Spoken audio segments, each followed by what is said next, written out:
Weather coverage you can count on with Chief Meteorologist Kate McKenna and the Wave 31 Storm Tracker Early Warning Radar Network. We've been talking about this risk for severe weather for Wednesday, so I wanted to give you an idea of the timeline here of what we're expecting for the severe risk to really start to ramp up. We're looking at storm arrival here, not duration, and strong storms are still possible before the times that you're looking at. But just to give you a rough idea, between 3 and 5 p.m. for the shoals along the I-65 corridor extending out into western Jackson County, 5 and 7 p.m.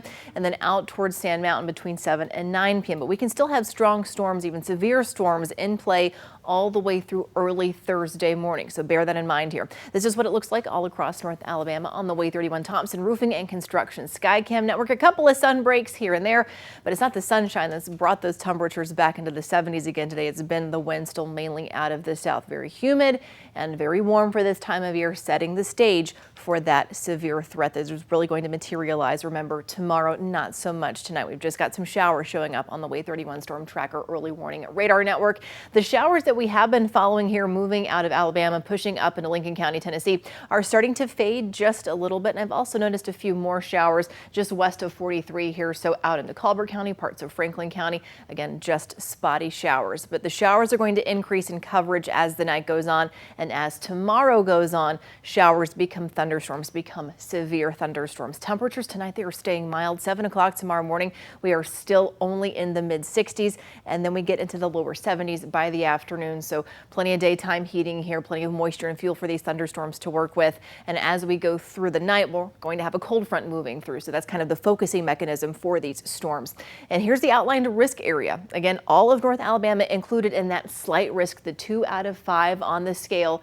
And that is something that we are going to really have to pay attention to, because we're kind of at the focus of this outlined risk area, kind of right smack dab in the middle. Future radar shows that as we go through the rest of this afternoon into this evening, I told you showers become thunderstorms, so it would not be impossible to hear a few rumbles of thunder. Here's 9 o'clock tonight. Now watch off to the west here. We've got this thin line of showers by early tomorrow morning. Something else that I want you to take note of are the areas of heavy rain off to the southeast. We can see some localized heavy rain tonight into tomorrow morning, but that's not the main risk for severe weather as we go through the afternoon hours. Now, still 9:30 tomorrow morning. Now, all the way into 12 o'clock tomorrow, we start to see this band of thunderstorms get a little more organized here. That lifts a little bit farther to the north. There's 3 o'clock, and here comes kind of the main event. 5 o'clock tomorrow evening, continuing to track eastward.